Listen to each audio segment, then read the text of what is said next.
লোকের কথা না শুনে যদি সব ছেড়ে দিতাম তাহলে আজকের দিনটা কোনোদিনই পেতাম না। মন দিয়ে কাজ করলে সব পাওয়া যায়। আজকে আমি ভীষণ খুশি।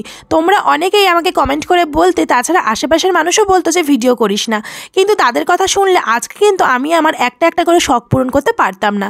আগে একটা জামা কিনতে গেলেও আমাকে 10 বার ভাবতে হতো, আর আজকের দিনে দাঁড়িয়ে কিন্তু আমি নিজের ইচ্ছা মতন জামা কাপড় কিনে পরতে পারি। প্রথম জামাটা আমি কিনেছিলাম মিশো থেকে। জামাটা কিন্তু ভীষণই সুন্দর, 450 টাকা দাম নিয়েছিল। কেমন লাগছে প্লিজ কমেন্ট করে জানিও।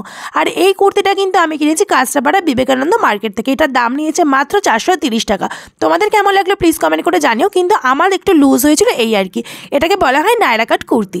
আর দেখো এই কোনটিটা নিয়েছিলাম আমি 25 টাকা দিয়ে। এটা কেমন হয়েছে অবশ্যই জানিও। কিন্তু অক্সিডাইজের এই কালেকশনগুলো আমার কিন্তু বেশ ভালো লাগে। কিছু মানুষ খারাপ কথা বললেও বেশিরভাগ মানুষই কিন্তু আমার পাশে ছিল আর আমাকে ভালোবেসেছিল। তাদেরই আশীর্বাদে আর ভালোবাসা আজকে কিন্তু আমি একটা একটা করে আমার স্বপ্নগুলো পূরণ করে ফেলছি। একটুখানি ইমোশনাল হয়ে তোমাদেরকে অনেক কথা শেয়ার করে ফেললাম। যাই হোক, এখন চলেছে কাজ করতে। আর দেখতে পাচ্ছ এসে কিন্তু আগে বরের পকেটটা চেক করে নিলাম যে এখানে কোনো টাকা পয়সা আছে কিনা। তারপর এই জামাটা নিলাম, নিয়ে দেখলাম যে এই জামায় তো পকেটই নেই।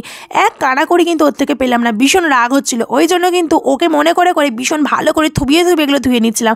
কিন্তু এটা করতে কিন্তু আমি হাঁপিয়ে যাচ্ছিলাম, তাই এসব বাদ দিয়ে ভালো করে ধুয়ে নিলাম। আর তোমরা কে কে আমার মতন বরের জামা প্যান্টের পকেট সার্চ করো কাচার আগে, সেটা কিন্তু অবশ্যই কমেন্ট করে জানাও।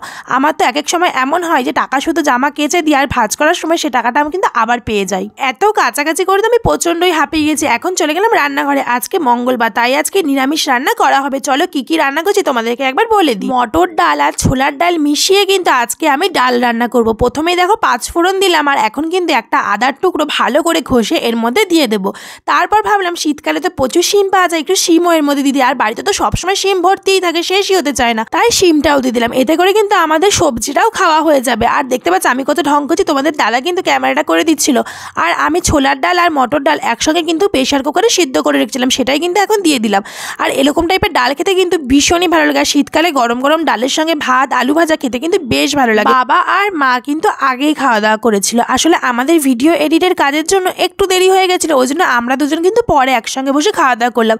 বাড়িতে ফ্যামিলি মেম্বারের সঙ্গে একসঙ্গে বসে খাওয়া দাওয়া করতে কিন্তু বেশ ভালো লাগে। যাই হোক, খাওয়া দাওয়া করে জোরদার একটা ঘুম দিয়েছিলাম। একদম সন্ধ্যাবেলায় উঠেছি। উঠেই কিন্তু দেখো ব্যাগ হাতে বেরিয়ে গেছে একটা দোকানে যাবো বলে। কেন যাচ্ছি চলো তোমাদেরকে বলছি। তোমরা তো অনেকেই জানো সামনেই আমাদের বিবাহবার্ষিকী, সেই জন্য কিন্তু কিছু কেনাকাটা করেছিলাম, তারই ব্লাউজ বানাতে দিতে গেছিলাম। আর এই জেঠিমার কাছ থেকে আমি ব্লাউজ বানাই, ভীষণ ভালো ব্লাউজ বানায়, তাই এখানে আর কি এসলাম। কিন্তু আমাকে তো ঠান্ডার মধ্যে সোয়েটার খুলতে হয়েছে, এটাতে তো আমি পুরো পাগলই হয়ে যাচ্ছিলাম। আমার এলাকায় যা ঠান্ডা পড়েছে, মানে মনে হচ্ছে যেন বরফ পড়ছে। তাড়াতাড়ি করে আগে মাপটা নেওয়া হয়ে যায়, সোয়েটারটা কিন্তু আমি আগে গায়ে গলিয়ে নিয়েছি, ভীষণ শীত করছিল। যাই হোক, তারপর চলে গেছিলাম একটা বিছানার চাদর কিনবো বলে, একজনকে গিফট করার আছে, তাই এখানে এসে বেশ কিছু বিছানার চাদর দেখছিলাম। দেখো প্রথমে সাদাটা, তারপর মাঝখানেরটা, তারপর এটাই, তিনটার মধ্যে আমি কনফিউশনে ছিলাম। তারপরে সিলেক্ট করলাম যে মাঝখানটাই নেবো। তোমরা প্লিজ কমেন্ট করে জানিও তো যে কোন বিছানা চাদরটা বেশি ভালো লাগছিলো। আমি তো এটা নিয়েছি, এটা কি নিয়ে ঠিক করেছি, কোনটা ভালো লাগছিলো প্লিজ কমেন্ট করে কিন্তু জানিও। আর এখন ভিডিও শেষে কিন্তু তোমরা যারা যারা আমাকে আগের ভিডিওতে ভালো ভালো কমেন্ট করেছিল সেগুলোকে আমি পড়ে শোনাবো। প্রথমেই শ্রেয়া কমেন্ট করেছে, আমি রোজ রাতে শুতে যাওয়ার আগে তোমাদের ভিডিও দেখি, সারাদিন অন্তত একবার তোমাদের ভিডিও দেখা চাই, দেখলে মন ভালো হয়ে যায়। Thank you Shreya. রিমি লিখেছে আমার নামটা নেবে বলে নিলে না, সরি রিমি, আজকে নিয়ে নিলাম। রোহন লিখেছে খুব ভালো লাগলো, এক্সিলেন্ট ভিডিও, তোমাদের সেই সিম্পল ভিডিওগুলি মন ছুঁয়ে যায়, রোজ কমেন্ট করি, আমার নামটা নিও। Thank you Rohan. এরপর অপু দাস লিখেছে তোমাদেরকে খুব ভালো লাগে, আমার বাবার বাড়িও বাগমোড়ে। বাগমোড়ে কোথায় বাড়ি একটু কমেন্ট করে জানিও। তারপর টুম্পা চক্রবর্তী লিখেছে তোমাদের আমি খুব লাইক করি, কাছাপাড়া স্কুলের মোড়ের কাছে থাকি। টুম্পাদি কিন্তু কমেন্ট করার পর আমাদের বাড়িতে এসেছিল, থ্যাংক ইউ টুম্পাদি। তারপর রিমা লিখেছে তুলিকা তুমি আর তোমার হাজবেন্ড দুজনকে খুব ভালো লাগে, থ্যাংক ইউ।